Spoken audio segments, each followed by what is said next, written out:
I need someone to arrest this man immediately. He has refused to let me into his home on 4 separate occasions, 4 times. He is in direct violation of Pembroke Commons HOA compliance procedures.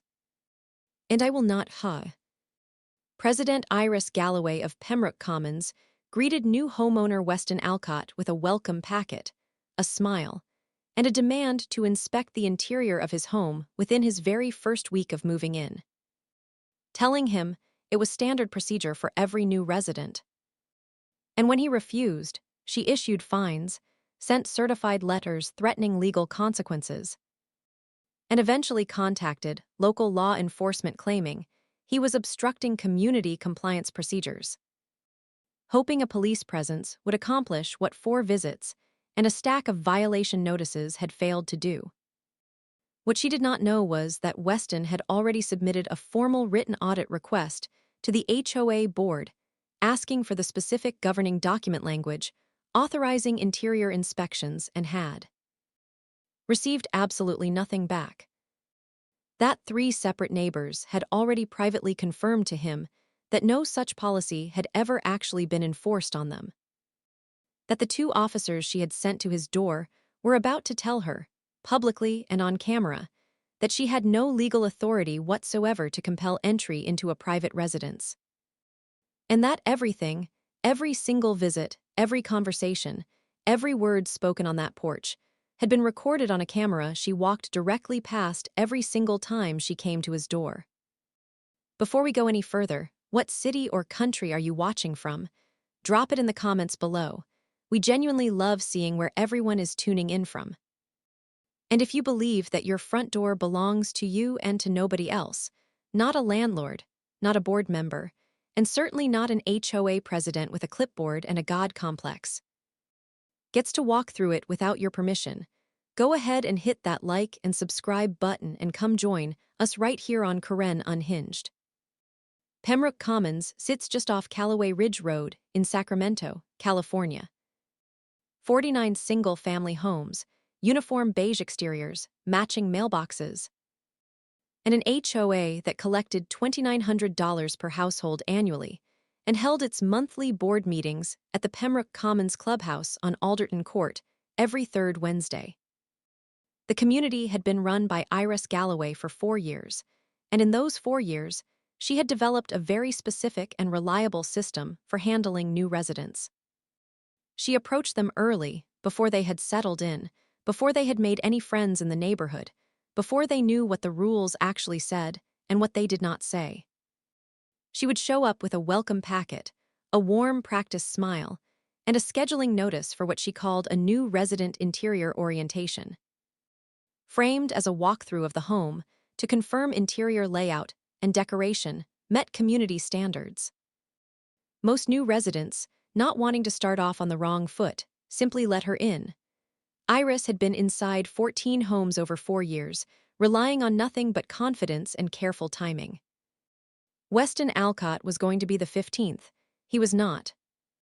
Weston, 39, had moved into 3318 Pembroke Court on a Friday and was still unpacking boxes in his living room when Iris knocked on his door that Sunday morning. He carried himself with an unhurried manner and the kind of steady, deliberate eyes that came from someone who thought carefully before he ever spoke.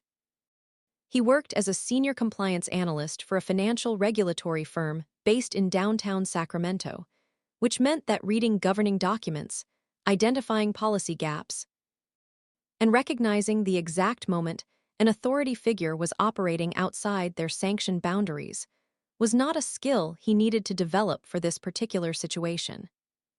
He already had it.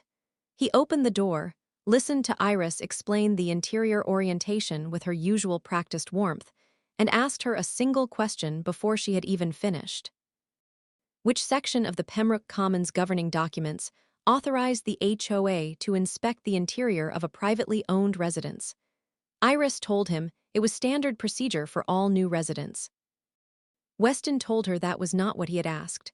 Iris smiled and said she would follow up in writing. Then she left. Weston went back inside, pulled up the Pembroke Commons HOA governing documents on his laptop, a public document available through the community portal. and spent 45 minutes going through all 39 pages, searching for any language authorizing interior home inspections. He found absolutely nothing. Not a clause, not a footnote, not even a passing reference. He closed the laptop, went back to unpacking, and waited for the written follow-up Iris had promised. What arrived 3 days later was not an explanation. It was a violation notice, a $250 fine for noncompliance with the new resident orientation policy, payable within 14 days. Iris had signed it herself in the same blue ink she used for everything. Weston photographed it front and back, created a folder on his desktop labeled Pembroke HOA, and submitted a formal written request to the board asking for the specific bylaw number and the exact governing document language that authorized interior home inspections. He sent it by certified mail to the HOA's registered address on Alderton Court and kept the receipt. Then he called his neighbor across the street. Her name was Winifred Fairweather, a retired librarian in her late 60s who had lived at 3317 Pembroke Court for 9 years. He asked her, as casually as he could manage, whether she had ever been asked to submit to an interior home inspection when she first moved in. Winifred was quiet for a moment. Then she said yes. Then she said she wished someone had told her she was allowed to say no. Weston thanked her, went back inside, and picked up his phone. He had one call left to make, and it was not to the HOA. The board never responded to Weston's written request. Not within 14 days, not within 30, not ever. He sent a second certified letter asking the exact same question. Show me the specific bylaw that authorizes interior home inspections, and that one went unanswered as well. 2 certified letters, 2 delivery confirmations, 2 complete silences from a board that apparently had no answer because there was simply no answer to give. Weston added both delivery receipts to the folder on his desktop and kept moving forward. Iris came back on a Thursday evening, this time with Montgomery Stubbs beside her. HOA board member, longtime loyalist, a man whose entire contribution to every board meeting consisted of nodding at whatever Iris said and seconding whatever she proposed. Iris told Weston that the board had discussed his refusal and had unanimously agreed that noncompliance with the orientation policy was a serious matter that could affect his standing in the community. Montgomery nodded along. Weston, standing at his open door, asked them both directly to show him the governing document language that authorized the inspection. Iris said the policy was established community practice and did not require a specific bylaw citation. Weston told her that established community practice was not the same thing as a legally enforceable rule, and that until she could produce the specific language, he would not be allowing anyone into his home. He closed the door. Montgomery looked over at Iris. Iris looked at the closed door. Neither of them had anything useful left to say. The second fine arrived the following week. $400 this time, with a note stating that the original $250 remained unpaid and that the combined balance of $650 was now subject to an additional late fee. Weston photographed it, added it to the folder, and called Evander Cross. Evander was a civil rights and property law attorney based on Capitol Mall in downtown Sacramento, who had spent 12 years handling cases involving institutions that invented authority they did not actually possess. He listened to the full timeline without a single interruption, and when Weston finished, Evander told him 3 things.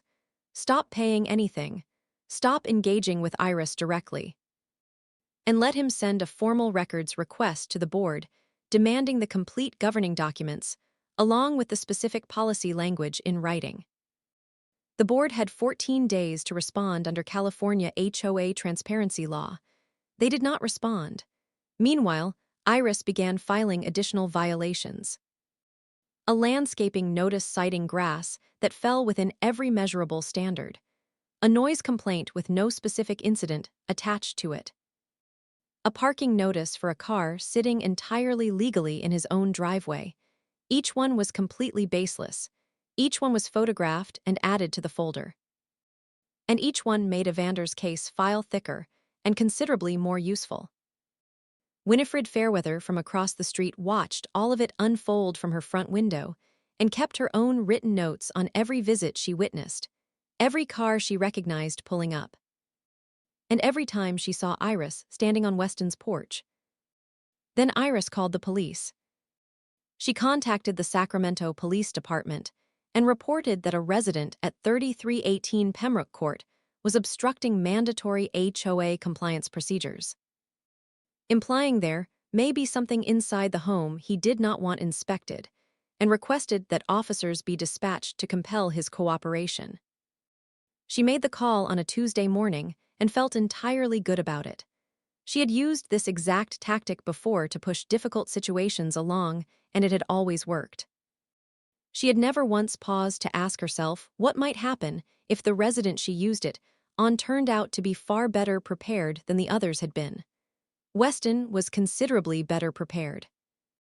2 officers from the Sacramento Police Department arrived at 3318 Pembroke Court at 11:23 in the morning on that Tuesday. Weston opened the door before they could even knock twice, because the driveway camera had already shown him they were on their way. He stepped out onto the porch, greeted them calmly, and asked how he could help. The officers explained that a complaint had been filed by a community representative claiming he was obstructing mandatory HOA compliance procedures. Weston nodded, went back inside for exactly 30 seconds, and returned with a folder in hand. He handed the first officer his property deed, the complete Pembroke Commons governing documents, and his 2 certified mail receipts showing unanswered written requests to the board asking for the specific bylaw authorizing interior inspections. Then he asked the officers the exact same question he had been asking Iris Galloway for 6 straight weeks. Which law required a homeowner to allow an HOA president into their private residence? The officers looked over the documents, then looked at each other. Iris stood at the edge of the driveway, watching with the confident expression of someone who fully expected this to go her way. It did not go her way. The first officer turned toward her and asked her to produce the governing document language authorizing mandatory interior inspections. Iris said it was established community practice. The officer asked again for the specific language. Iris said the board had approved the policy. The officer closed the folder, handed it back to Weston, and told Iris directly that they could not compel a homeowner to allow entry into a private residence without a warrant or evidence of criminal activity. That this was a civil matter, entirely outside their jurisdiction. And that filing a police report to resolve a neighbor dispute over interior decoration was not an appropriate use of emergency services. Winifred Fairweather watched the entire exchange from her front porch at 3317 and wrote down every word she could make out in the notepad she had started keeping 3 weeks earlier. The driveway camera captured the rest. Iris drove away without saying another word. Evander Cross filed suit the very next morning, and the case he brought was thorough and unsparing. Fraudulent issuance of HOA fines for a policy that existed nowhere within the governing documents. Harassment through repeated unwanted visits to private property. Misuse of emergency services through the filing of a misleading police report intended to coerce a homeowner into compliance. Invasion of privacy through sustained, unauthorized attempts to access a privately owned residence. And an abuse of HOA authority through a deliberate pattern of targeting new residents with an invented inspection policy before they knew enough to refuse it.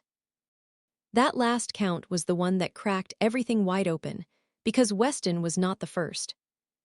Evander subpoenaed the HOA's records and pulled the complete list of new residents who had moved into Pembroke Commons over the previous 4 years.